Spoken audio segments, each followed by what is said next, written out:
Senhor nos proporcionou esse momento de estarmos na sua casa. Abra a sua Bíblia em 1 Coríntios 15, versículo 57.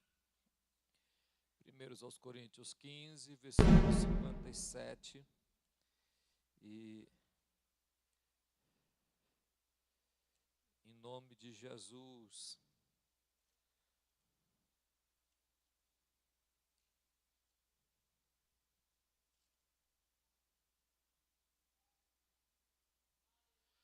Graças a Deus que nos dá vitória por intermédio do... Vamos de novo, irmão. Graças a Deus que nos dá vitória por intermédio... Quem é o mediador da vitória? Jesus, o Cristo. Jesus, o... Esse é o mediador da vitória. Podeis assentar em nome de Jesus. Eu tenho um assunto bom para falar com vocês hoje, irmão. Em nome de Jesus. O que somos pós a cruz?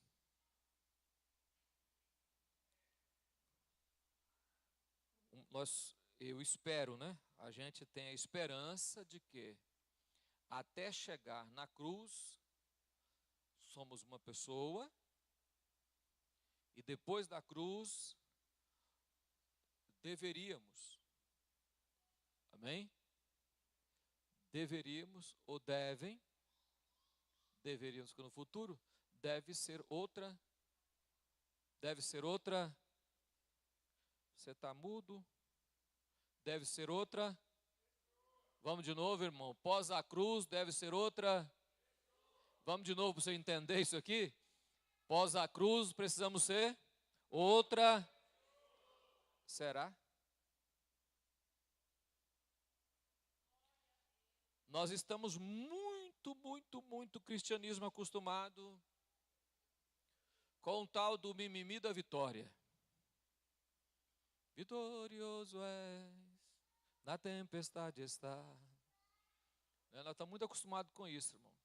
E nós não estamos mais acostumados a olhar quem realmente somos depois que aceitamos a Cristo.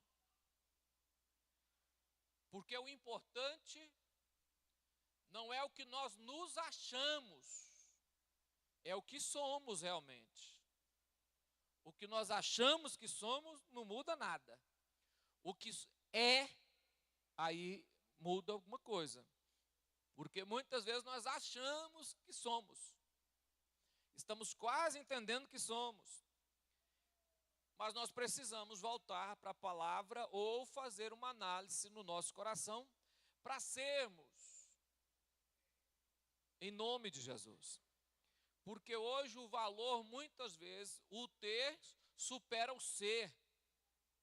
Estamos mais preocupados em ter do que em ser. E o ser é mais importante do que ter. Ter é secundário. Ser é questão primária. Antes de eu ter qualquer coisa, eu preciso ser, para depois eu poder ter alguma coisa. E isso, eu preciso colocar metas na minha vida. Olha, graças a Deus que nos dá vitória por intermédio do nosso Senhor Jesus Cristo. Nós que aceitamos a Jesus, devemos nos tornar uma nova pessoa pós-cruz. O mundo é um, antes da crucificação de Jesus, e é outro depois da crucificação de Jesus. Até a cruz de Cristo, vinha uma regra, uma forma, uma maneira. Depois da cruz de Cristo, muda-se a forma de Deus começar a tratar com os homens. Deus começa agora a tratar de forma diferente. Porém, a palavra de Deus permanece sendo obrigatória em todos os sentidos. Apesar que você vai encontrar muitas pessoas que se diz formada em teologia, que acha que normativamente a Bíblia é partes e parte é história. Só que Paulo fala que toda a Escritura é divinamente inspirada para corrigir, redarguir, exortar e corrigir injustiça. Então Paulo não separa o que é história, ou o que é conto, ou o que é normativo. Mas já tem alguns teólogos que falam, isso é normativo e isso é história. Mas Paulo não faz essa separação. Aí alguém diz, mas Paulo não estava falando de toda a Escritura porque ele só conhecia o Velho Testamento. Sim, mas o Espírito que inspirou Paulo conhecia o Novo e o Velho Testamento e por isso inspirou a colocar a palavra como sendo toda ela, de Gênesis a Apocalipse, normativa. Normativa como?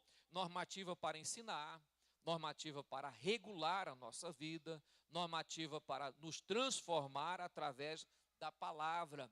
Não é a palavra que muda, é nós que mudamos. Então, quem nós somos pós a cruz? Amém? Amém, irmão? Quem aqui está com esperança de ser arrebatado em Cristo Jesus?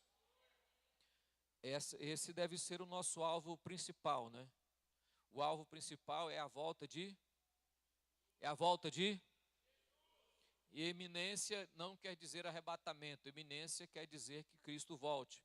Individual ou coletivo. Então, eminência quer dizer individual ou coletivo. Ambos são repentino. Ambos são repentino.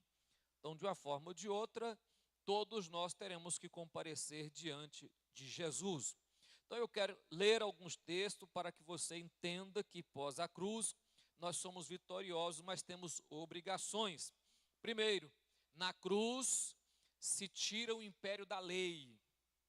Amém? Romanos 10, verso 4. Você tem Bíblia aí? Abre ela, Romanos 10, versículo 4. Na cruz de Cristo, até a cruz, tinha-se a lei e a lei imperava. Só que a lei aponta pecado, mas não resolve problema. A lei define se estou certo ou errado, mas a lei não conseguia resolver o problema do pecado. Por que Cristo? Porque Cristo veio para resolver a questão do pecado. Porque Cristo veio? Porque todos estávamos cerrados debaixo do pecado. E a lei exigia que o sacrifício deveria ser feito por inocente que não tinha culpa. Então, mesmo que nós fôssemos sacrificados pelos nossos pecados, mesmo assim não conseguiríamos o perdão, porque nós estamos debaixo do pecado e não conseguimos viver sem pecar. Por isso, Jesus veio. Então, sem Cristo, eu continuo debaixo da lei. E a lei, todavia, ela é usada para apontar o meu pecado e me acusar. Mas ela não consegue resolver o problema. Então, Cristo vem e resolve esta questão. Romanos 10, verso 4 diz, porque o fim da lei é Cristo, para a justiça de todo aquele que crê. Justiça, a palavra justiça aí não é a questão de justiça que você entende na questão brasileira. Não, justiça aí era o que deveria ser feito com o pecador. Então, todo o sacrifício, tudo que deveria ser feito com o pecador, cumpre em Cristo. Jesus cumpriu toda a justiça. Jesus conseguiu cumprir toda a lei. Jesus conseguiu cumprir todo o sacrifício. Então, se Jesus conseguiu cumprir todo o sacrifício e eu estou em Cristo, por consequência, a lei perde então a força e ganha agora a graça sobre a minha vida. Mas essa graça não é sem graça. Ou seja, essa graça, ela me dá força para vencer o pecado, sabendo que ele ainda existe, que a lei ainda existe, mas em Cristo foi cumprido tudo. Então, a minha vida, eu preciso estar em Cristo. Amém, irmão? Mas a partir do momento que eu deixo de cumprir em Cristo, que eu esqueço disso, que eu afasto disso, sou eu julgado pela lei. Por que julgado pela lei? Porque é Cristo quem me justifica. Nós temos vitória por intermédio de Cristo Jesus. Nós temos vitória por intermédio de Cristo Jesus. Então, se eu acho no direito de me afastar da graça, mas ninguém afasta da graça, afasta. Hebreus fala que as pessoas, sabendo, a Mônica pregou aqui, se eu não atentar, não observar o que Deus fez por mim, se eu perder isso, eu perco a minha salvação, irmão. Se eu não olhar para isso com olhar e dizer, não, eu realmente encontrei Cristo e não vou deixá-lo. Não vou abandoná-lo. Por quê? Porque nele tenho vitória. Porque nele tenho vitória. Então, quando os meus pecados aparecem diante de mim, aonde eu resolvo o problema? Em Cristo. Porque foi Ele que foi para a cruz do Calvário. Em Cristo eu consigo resolver a questão do pecado. A partir do momento que eu começo a entender que eu passei pela cruz e a partir de agora, Cristo assumiu, ou não, eu assumi o sacrifício de Jesus, eu reconheci que o que Ele fez foi por mim. Eu reconheço que Ele fez no meu lugar, que Ele cumpriu, era eu, devia ser eu, não estava, mas o que Ele fez foi perfeito. Sendo o sacrifício perfeito, eu aceito esse sacrifício na minha vida e passo agora a andar. Paulo escreve aos Filipenses e diz, andai de modo digno do Evangelho, irmão. Em Cristo a minha vida muda. Em Cristo a minha vida é transformada. Em Cristo eu tenho um novo rumo. Em Cristo eu sou perdoado dos meus pecados. Apagada a minha transgressão. Não adianta o diabo tentar me acusar porque estou em Cristo. Estando em Cristo, não tem como o diabo apontar o dedo para o meu pecado, porque estou em Cristo. Mas a minha forma de viver agora também é estar em Cristo. E eu estando em Cristo, eu ando de um modo digno do Evangelho. Amém, irmão? Vamos lá, o império da lei acaba em Cristo. E reina o império da graça. Mas esse império da graça não é sem graça, como muitas pessoas acham que é. Que ele pode fazer de tudo e ainda servir ao Senhor. Por exemplo, irmão, você vem num culto desse aqui tão abençoado e você fica vendo o celular, não adianta você vir aqui. Não tem gente que faz isso? Perde o tempo de estar na presença de Deus. Perde o momento de estar glorificando. Se eu digo que Jesus está aqui e eu vou dar atenção a outra coisa, eu perco o tempo por ter vindo aqui. E eu preciso entender que a reverência faz parte da minha vida cristã. Se chama de respeito. Mas vamos à frente. Império da lei. Em Cristo, na cruz, império da morte. Apocalipse 1:18. Fui morto e agora estou vivo e tenho nas mãos a chave da morte e do inferno. Aquele que vive, estive morto, mas eis que estou pelos séculos dos... A palavra século dos séculos quer dizer eternamente. E tenho a chave da morte do... Toda a força da morte, do inferno, foi para a cruz. O que me chama a atenção, eu estudando todo esse texto para falar com você, irmão, é que em nenhum momento da vida de Jesus, Deus interferiu na vida do filho. Porque a gente tem momentos que a gente acha que Deus é obrigado a tirar o sofrimento de sobre nós. Mas quando há um propósito, Deus zela para o propósito. Deus zela do propósito. Deus zela de quê, irmão? Do propósito. Por mais que Jesus estava caminhando até o diabo pensando que tinha vencido, né? Com toda a opressão maligna, opressão diabólica, opressão satânica, por mais perseguição que houve na época de Cristo contra ele, mesmo assim, Deus em nenhum momento interferiu na história, deixou a história seguir, porque havia um propósito. Nesse tema, eu quero dizer a você que a morte e o inferno perde a força, eu não vou dizer poder, que quem tem poder é Deus, eu vou dizer força, perde a força no momento que Jesus é morto na cruz, que a morte e o inferno achou que estava vencido, eles perdem a batalha na ressurreição. Na ressurreição de Jesus, toda a força da morte e do inferno é abatida, porque eles achou que tinha vencido a batalha, mas agora tinha perdido a batalha, porque ao ressurgir, ele traz nas suas mãos, como já era de direito, o império da morte perde, o império do inferno perde, e o homem passa a gozar da vida em Cristo Jesus. O que é gozar da vida, irmão? Não é estar vivo. Agora nós vamos falar mais sobre esta questão. Não é só o fato de estar vivo fisicamente. A vida eterna começa no momento que você aceita Cristo. Já é vida eterna. Já é um andar, um debular, andando em direção à eternidade. Agora já é eterno. Amém, irmão? Então, nós andamos agora com a vitória. Que vitória é essa? Em Cristo. Em Cristo. Mas se eu afastar dele tudo aquilo que eu tinha. Vamos à frente. O império do pecado. Romanos 6,6. Romanos capítulo 6, versículo 6.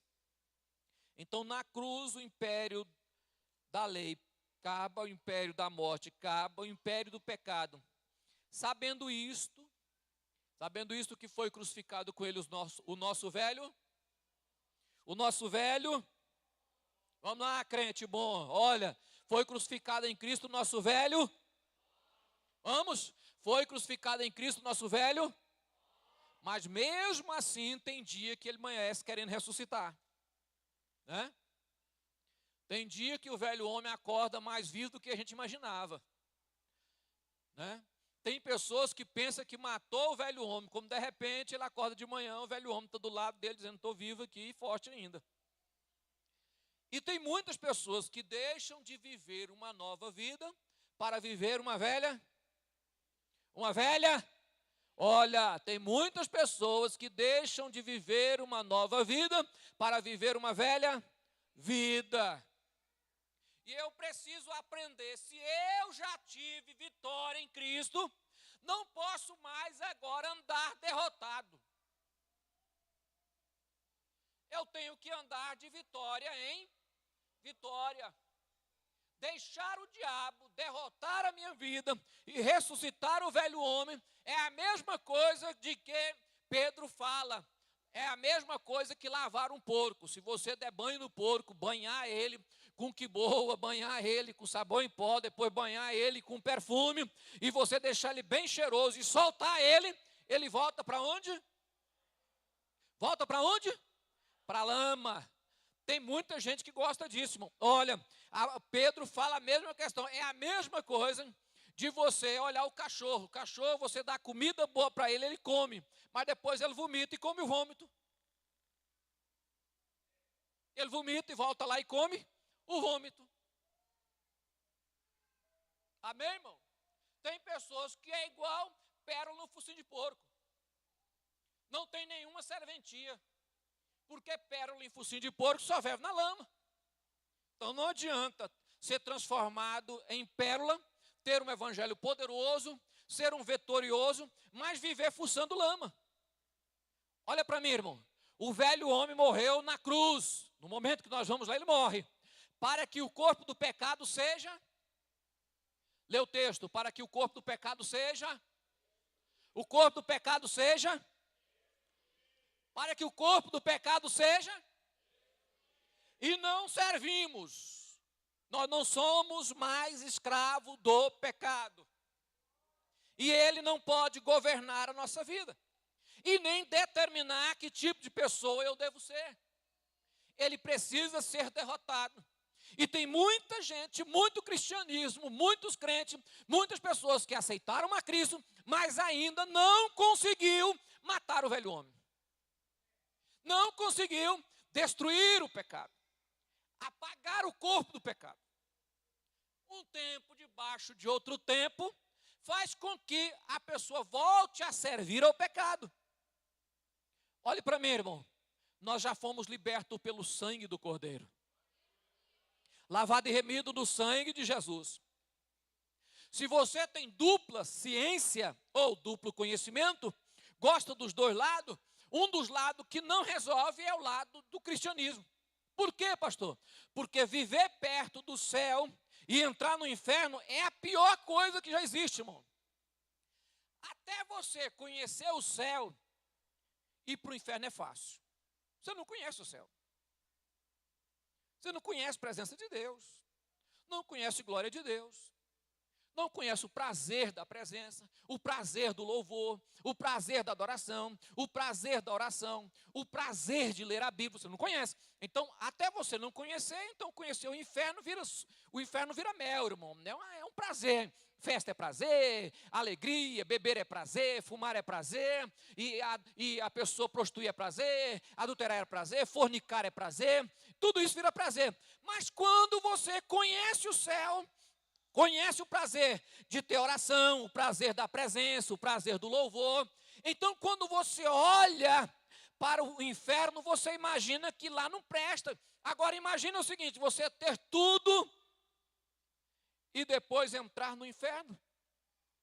Você ter tudo, Deus chamou você, lavou, deu um banho, ressuscitou, deu nova vida, trouxe para perto, cuidou como criança, cuidou da sua vida, cuidou do seu ser, limpou por dentro, limpou a sua mente, limpou os braços, limpou os membros, ensinou a adorar, ensinou a cantar, ensinou nova língua, ensinou a ter visão do céu, ensinou a interpretar a Bíblia, conhecer o Cristo, conhecer o Espírito, e depois você olha e deixa tudo isso. Irmão, olhe para mim, é um sofrimento tão angustiante do desviado que vai para o inferno. Por quê, pastor? Porque ele conhece o céu, irmão. Conhece o céu.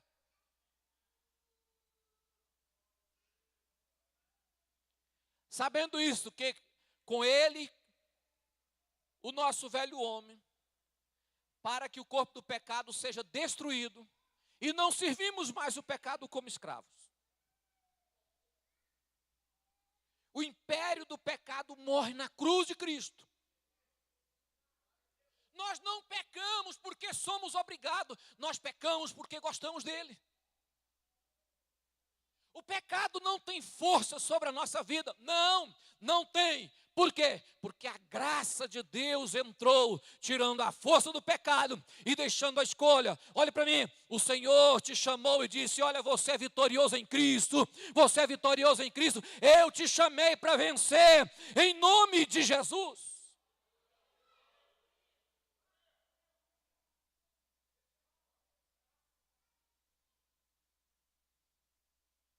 Quem já leu o livro de Joel? Oséias. Quem já leu o livro do profeta Oséias? Levanta a mão, você já leu o livro do profeta Oséias? O profeta Oséias, Deus fala com ele, vai lá e pega uma mulher da vida.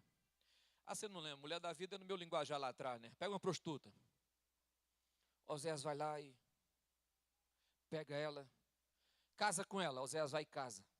Há duas formas de interpretação. Tem pessoas que acham que ele casou, ela era pura, mas não é, como Deus está falando de Israel e Deus, como a linguagem é a linguagem figurativa, quando Deus foi purificar Israel, ele não era puro. Deus tira ele de ser escravo e torna ele uma grande nação. Então Deus estava falando exatamente isso. Porém, quando ele pegou, ele vai lá e casa com a mulher. Aí você pensa, o camarada vai lá, pega a mulher da prostituição, casa com ela, limpa ela, dá uma nova vida, dá um novo nome, dá a ela tudo de bom, e ela agora passa a ser uma mulher da alta sociedade, uma mulher de respeito, uma mulher que anda segundo aquilo que tem um marido, cabeça erguida. E um dia ela olha para o marido e fala, não te quero, volta para a prostituição. E passa o tempo, Deus fala com ele de novo, volta lá e compra ela. Traz ela de volta, ele vai lá e busca ela, e traz ela, lava ela, limpa, purifica, e torna sua esposa, e cuida dela, e o tempo passa, ela volta para a prostituição. Aí Deus fala com ele assim, vai lá agora e compre ela. Aí a Bíblia fala que ele chega no mercado de escravo, ela está magra, cheia de ferida, doente, sendo vendida, e está lá igual um animal. As pessoas para comprar ela tinham que abrir a boca e olhar os dentes. Ela estava jogada, seca, magra, passando fome. E Oséias chega e pergunta o preço. Ninguém queria comprar, não prestava mais, estava velha, estava acabada, não precisava, não tinha força. Mas ele foi lá e disse, qual é o valor desta mulher? O homem dá o valor e ele compra ela e leva para casa. E muda tudo na vida dela. e transforma ela. E fala assim: sois Israel nas minhas mãos. Vocês me abandonam e eu vou atrás, e vocês me abandonam e eu vou atrás, e vocês sujam e eu vos limpo. O que eu quero dizer para você nesta noite, irmão? Você tem um Deus que tem feito todas as coisas para te levar para o céu. Abriu a porta, abriu o céu, abriu o caminho, deu força, deu graça, deu unção, deu poder, deu capacidade, deu interpretação, deu vitória e disse: olha, você é vitorioso. E o diabo olhou para você, não dava nada, jogado, e Deus falou: você me serve, eu te quero, posso fazer, posso transformar. Deu a você estrutura, deu vida, deu capacidade, deu visão, deu revelação e começou a cuidar de você. Olhe para mim, Deus tem feito tudo para que você tenha céu, tenha eternidade, tenha prazer. Começa aqui e a glória continua na eternidade, em nome do Senhor Jesus. Nós encontramos tudo na cruz. Não merecíamos nada. O império do pecado acaba na cruz. Por que o pecado não impera agora, irmão? Presta atenção. Pastor, por que na minha vida o pecado fica recorrente? Não é ele que, é você que deixa ele fazer. Mas ele não é recorrente, porque a Bíblia diz que ele perdeu a força. Ou você acha que o pecado tem mais força do que o Espírito Santo? Não tem. É nós que deixamos aquilo que Cristo nos deu. O império do diabo, Apocalipse 12, verso 10. Na cruz, o diabo perde a sua força. Eu falo de força porque ele não tem poder. Tem gente que fala que o diabo tem poder. O diabo não tem poder, ele tem força. A Bíblia diz que todo o poder pertence a Deus. Então ele não tem poder. 12, verso 10. Diz assim: então ouvi uma grande voz do céu proclamando: agora veio a salvação, o poder do reino do nosso Deus, a autoridade do seu Cristo, pois foi expulso o acusador. Foi o quê? Expulso o acusador de nossos irmãos, o mesmo que os acusava de dia e de noite diante do nosso Deus. O diabo tinha um império muito grande, irmão. Vou fazer só uma comparação, irmão.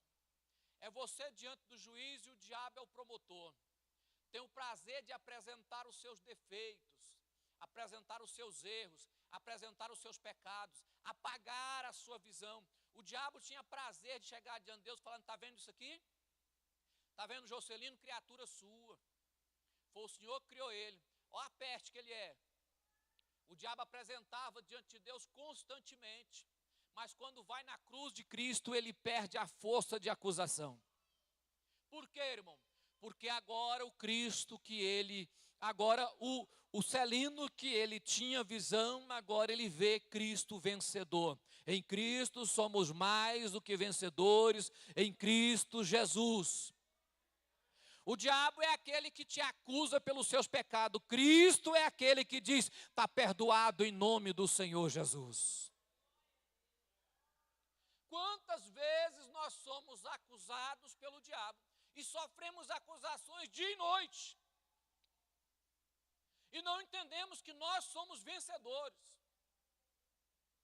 Tem pessoas que vivem o seu pecado do passado a vida inteira, porque não consegue esquecer aquilo que ele pecou há tempo atrás, e Jesus disse: eu lancei no mar do esquecimento. É a gente que não esquece, irmão, Deus esquece. O diabo, ele vive de acusar, de tentar destruir. Põe versículo 11 aí, 12 e 11, só para ver. O império. Eles, pois, venceram por causa do... Venceram por causa do... Por causa da palavra do testemunho que deram. Nós somos vencedores no sangue de Jesus. Nós não temos força, não temos graça, não temos poder, não temos capacidade, não temos nada. Mas nós sabemos de algo, todo crente sabe, Olha, todo crente, ainda menino, ele aprende uma coisa: quando eu estou em aperto, em apuro, quando o diabo começa a me oprimir, ou tentar me engolir, ou tentar me conduzir para o pecado, eu vou para perto de Cristo, porque lá tem o sangue do Cordeiro. Então aonde me refugio? Debaixo da sombra do Altíssimo. Quando o diabo tenta me acusar, quando o diabo tenta destruir-me, quando o diabo tenta usar a minha fraqueza, eu consigo chegar em Cristo e dizer: aqui não, eu tenho algo aqui. O que eu tenho? O sangue do Cordeiro traz vitória à minha vida, em nome de Jesus. Pastor, por que caio? Por que eu vivo caindo? Porque você esquece o caminho. Porque quando o desejo de errar vem, o meu dever é procurar aonde tem a graça.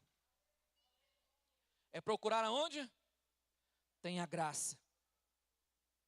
Vamos para o último tópico, irmão, que é exatamente essa questão. O império da separação acaba. Hebreus 10, 19. O império da separação acaba. Hebreus 10, 19. Tendo, pois, irmãos, a intrepidez para entrar no santo do santo pelo você e eu conhecemos o caminho. E uma coisa que Cristo fez na cruz do Calvário: havia uma separação entre a única pessoa que podia entrar no santo do santo. Jesus na cruz do Calvário rasga o véu, abre o caminho e diz: agora todos quanto precisar do sangue do Cordeiro, vai diante do altar, em nome de Jesus. Nós não dependemos de ninguém. Eu preciso entender isso, você precisa entender isso. Quando as coisas apertam, quando o desejo aumenta, quando a vontade de pecar chega, quando nós estamos quase debilitados, a Bíblia diz: tendo a intrepidez de entrar no lugar santo do santo pelo sangue de Jesus. Versículo 20. Pelo novo, vamos pelo novo caminho,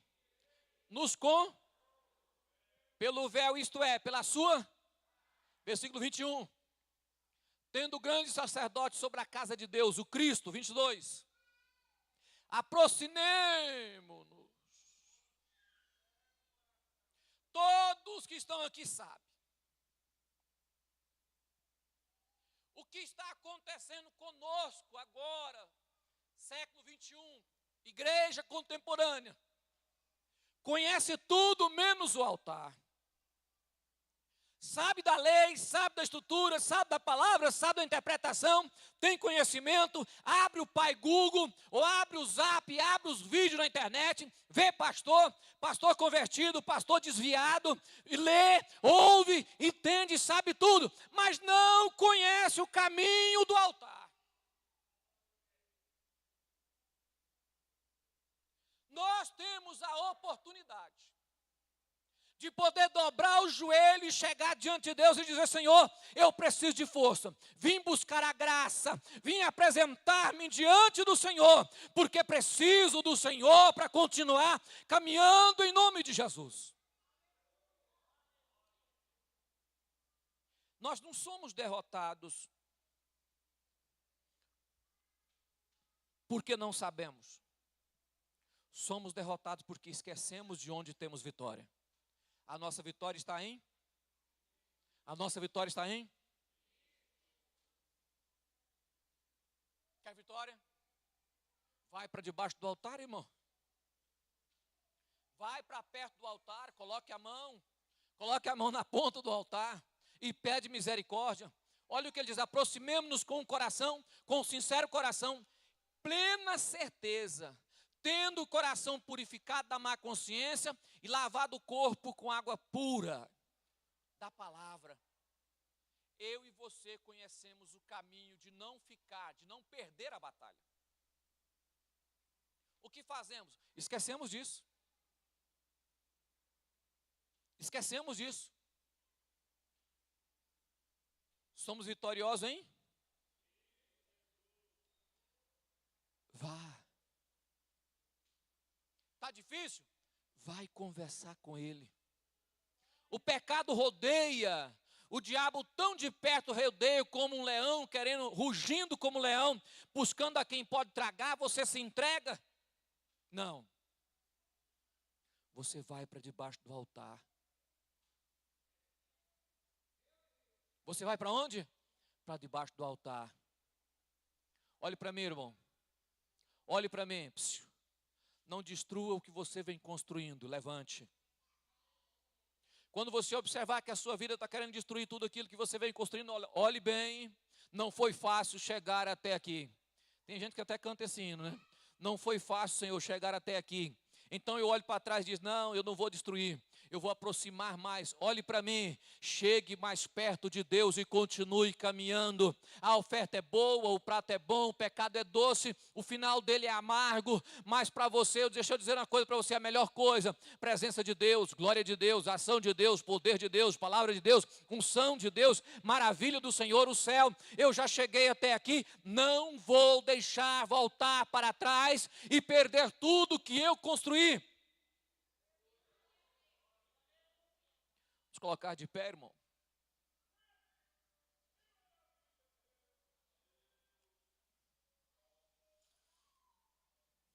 Na cruz, somos mais do que vencedores.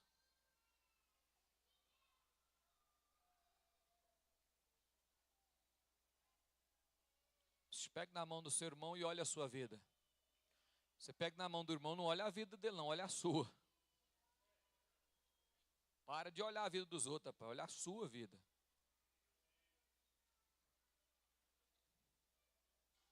Deus tem algo maravilhoso para você, irmão. Deus tem algo maravilhoso para a sua vida. Deixa de ser escravo hoje, levante a sua cabeça e fale, eu não vou servir ao pecado. Eu não vou servir ao pecado. Olha, Deus te chamou para ser templo do Espírito Santo de Deus. Não sirva o pecado, sirva a Deus. Não deixe o pecado escravizar a sua alma, seja escravo de Cristo. Pastor, mas é pesado a cruz. Não, irmão. Ela só é pesada quando Jesus não ajuda a carregar. Olhe para mim. Toda vez que ela pesa é porque você a afastou da presença do Espírito. Porque quando você chega perto do Espírito Santo, a cruz fica levinha. Levinho, irmão, macia, quase não sente nem peso. Quando você sentir que a cruz está pesando demais, você está distanciando daquele que tem força. Você não tem força, você não tem poder, você não tem capacidade. Chegue perto dele, ele vai dar a você, em nome de Jesus, força, graça, unção, para vencer em nome de Jesus. Pai nosso que estás no céu, seja pois o teu nome sobre a nossa vida, a tua vontade sobre o nosso coração. Deus, que o Senhor possa levantar um exército, Senhor, com combatentes, homens e mulheres, que tenham, ó Pai, coragem e força para continuar brigando e batalhando pela fé, em nome de Jesus. Pai, que o Senhor, em nome de Jesus, coloque a mão, em nome do Senhor Jesus, sobre cada pessoa presente. Deus, que o Senhor fala no coração do teu povo, em nome de Jesus, que a palavra surte efeito, transformação, libertação, mudança de vida. Deus, que esta palavra edifica, sara, constrói, levanta, e o Senhor, nós sabemos que está aqui. Nós cremos em Ti, Senhor, e toda força das trevas seja derrubada por terra, e toda força diabólica seja derrubada por terra, e a sua glória, em nome de Jesus, esteja sobre o Teu povo, em nome de Jesus.